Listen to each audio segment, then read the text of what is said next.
Hey, what's up you guys, it's Dorothy and welcome back to my channel. In today's video we're going to go into chapter 29 of How to Disappear by Sharon Huss Wrote. With that being said, with this chapter we have 6 chapters left to read, and then we are completely done with the book, which will put us at 14 books done since we started this channel. I think it'll be like 12 or 13 done in this year alone. I'll have to look at that and make a video about that, but yeah. Anyways, let's get right into this video. This video may contain sensitive topics and foul language. If you do not wish to continue, please click off the video now. You have been warned. Chapter 29. Lipton is waiting at my locker on Monday morning and doing a pretty good job at making me believe that he really did miss me. The weekend is too far away. Can we go out tonight? Please say yes. He's wearing the shirt and the new jeans he wore on our date, and his hair looks even better than it did last week. I have to work on my history presentation. I wrote the report over break, but I still have to figure out. I'll help you. You can't. Why not? Because I blink at him. Cheating, remember? I am a group of one. It's not fair that you have to do it all. Do it on your own.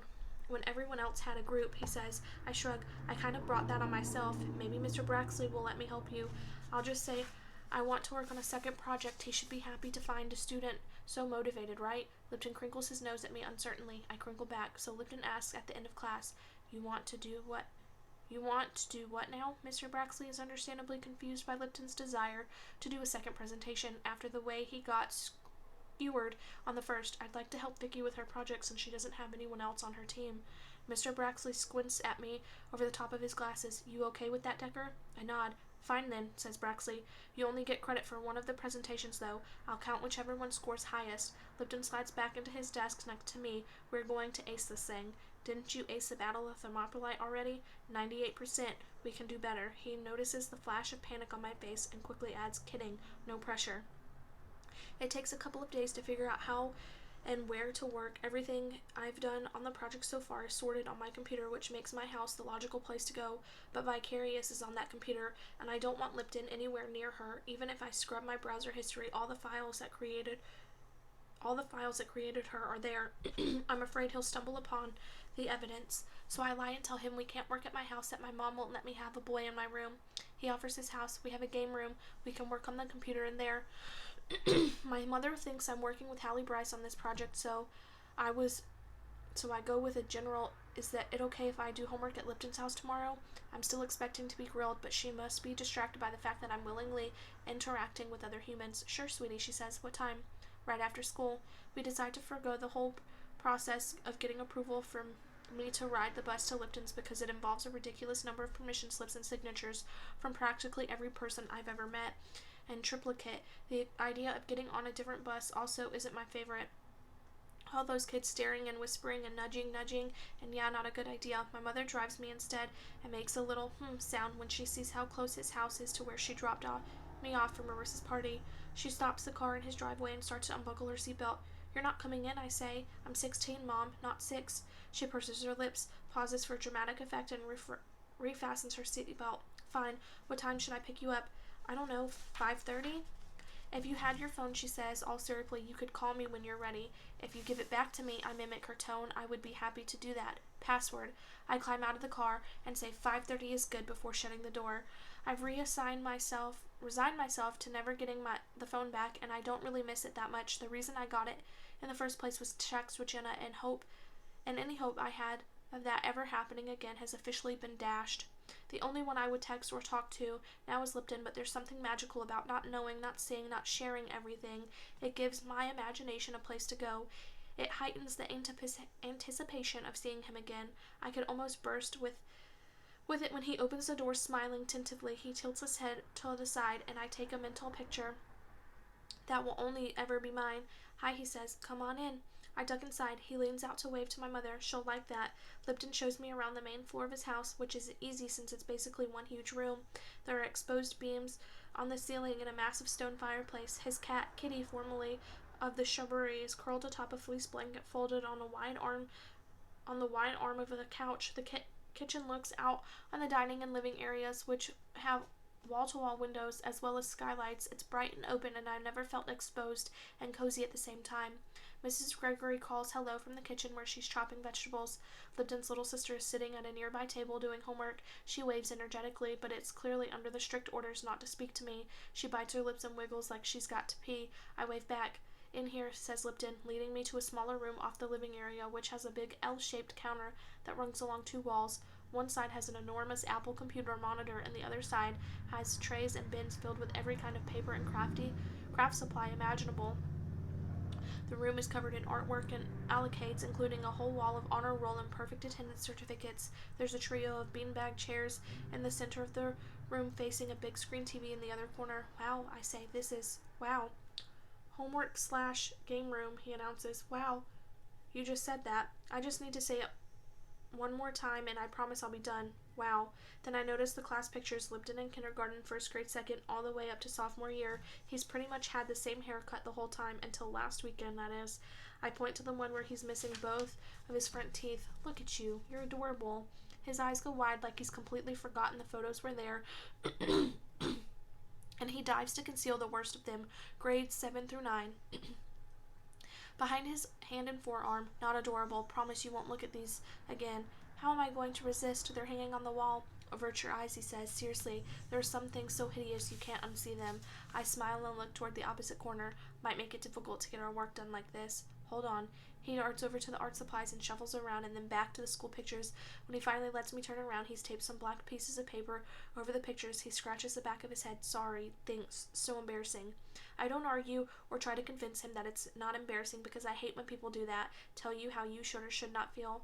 My mother is constantly saying there's nothing to be embarrassed about and you're being silly, which may be true, but having the validity of feeling itself dismissed only makes it worse. Instead, I lay my stuff out on the counter. You want to get started? Lipton's face relaxes and we pull chairs up to the computer. I tell him this idea I have to combine images of the siege from centuries ago with present-day photographs, show modern-day relevance to the historical event. Brilliant, he says, grinning. I dump everything I have onto his hard drive, and he pulls up what he's collected. We go back and forth. He suggests using music, something classical and dramatic.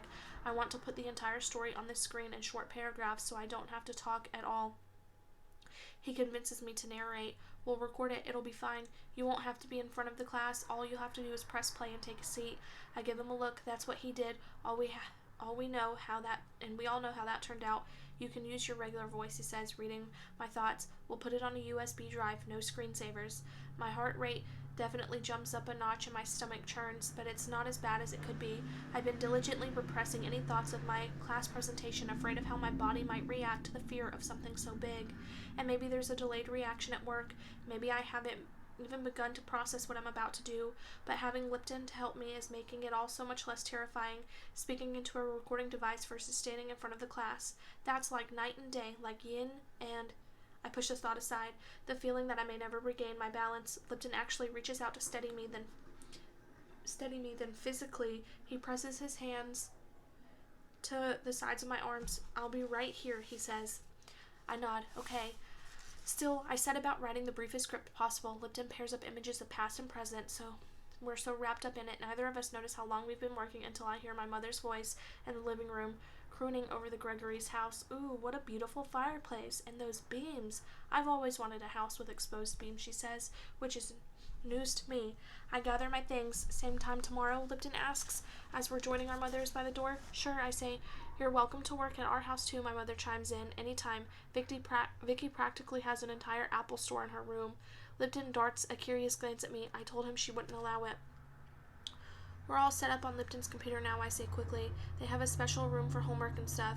Whatever works best, she says, her smile forced. We say our thank yous and goodbyes, and as expected, she's all over me in the car. How much homework do you have exactly that you need to me every night? It's a project. Oh, she adjusts her rearview mirror. What project? World history. I don't even consider lying to cover my previous lie. Another world history project? No, it's the same one I've been working on, the Siege of Jerusalem, with Hallie Bryce. No, I swallow. She's not in my class. But I thought you said. I made that up. She sucks in a breath. Why would you lie to me, Vicky? I shrug. What on earth would compel you to lie about something like that? Her voice has moved into her higher octaves. I could lie some more to cover the lie, but I'm tired. It's getting so hard to always put a false face forward to hide the real one. I feel like Marissa did the other day. I just can't sustain it. I'm holding as much as I can carry, and it's all going to fall apart if I don't find a way to lighten my load. So I sigh, and I spill. I lied because it made you happy to think I was working on a project with someone like Hallie Bryce, who is beautiful and talented, rather than working alone, which is what I was doing until Lipton offered to help me. I lied to give you a rare opportunity to not be disappointed in me. Vicky, how can you say that? It's okay, Mom. I've been a disappointment. It's understandable that you would be disappointed. She glances at me, eyes watering. I don't think you're a disappointment, sweetheart. Is that how you feel? It's not a matter of feeling, it's a point of fact, I say. I haven't lived up to any expectation you have ever had of me. I don't dress the way you like or wear my hair the way you like or have friends or activities or achievements you can brag about. By definition, I'm pretty sure that makes me a disappointment. We pull into our driveway, and my mother kills the engine. She doesn't move, though. She just sits there, hands on the steering wheel at 10 and 2. It's making me nervous. Look, never mind. I was thinking about Hallie Bryce that day, and I don't know why I said we were working on the project together. Wishful thinking or something, and it made that look on your face go away. I fiddle with my backpack so I don't have to meet her gaze. What look on my face, she asks. I didn't mean to get this honest, but now it won't stop coming out.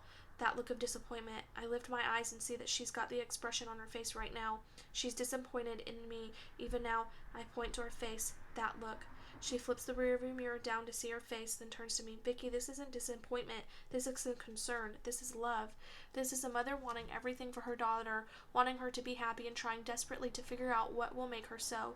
If there is a disappointment on my face, it's a disappointment in myself for not knowing how to fix. Her voice catches. I can't stand to see you unhappy, sweetie, and I know you have been, but I don't know how to fix it. I don't need to be fixed, I say. I just need you to accept me the way I am. I need you to understand. She nods, wrapping her arms around her middle. I can do that, she whispers. I can try. We sit there quietly for a minute, and she keeps inhaling like she's about to speak, then stopping herself. Finally, she says, I didn't mean to suggest that you needed to be fixed, that I don't love you just the way you are, because I do. It's just if something's wrong or making you feel bad, and you need help, someone to talk to. I scuff my feet back and forth on the floor mat. Then why are you always telling me that it's just in my head, that all I need to do is face my fears and everything will be fine? My mother's face screws up and I realize she's starting to cry. I'm sorry, sweetie. I thought. She reaches a hand to my knee. I messed up. I see that now. I blink at her, at the tears coming down her cheeks. I nod, and she reaches for me, pulls me to her, hugs me. I can't remember the last time she held me like this, and it doesn't make everything better, but it helps. I've been thinking I might talk to the school psychologist, I say. Okay, Mom leans away from me and looks in my eyes. Is that what you want? Or I can find someone. I like her. I think maybe she can help. Okay, Mom wipes her own tears and strokes my cheek. You just let me know whatever you need, anything. She hugs me again. As Dad is pulling into the driveway, he gets out of his car and starts walking towards ours, sees us embracing, and gets most adorably confused look on his face. Mom lowers the window. Everything okay, he says. My mother turns back to me and smooths her hand over my hair. Not exactly, she says, but it will be. After Dad leaves us to head into the house, Mom makes me promise I'll visit Miss Green. I'm nervous to open up about what I've been trying to keep sealed for so long, but I know I have to. After my history presentation, I promise. I don't think I can handle both in the same week, because talking to Miss Green is going to mean unveiling vicarious to her, and I'm not quite ready to expose myself like that. That is the end of chapter 29. I will see you guys in the next video. Bye!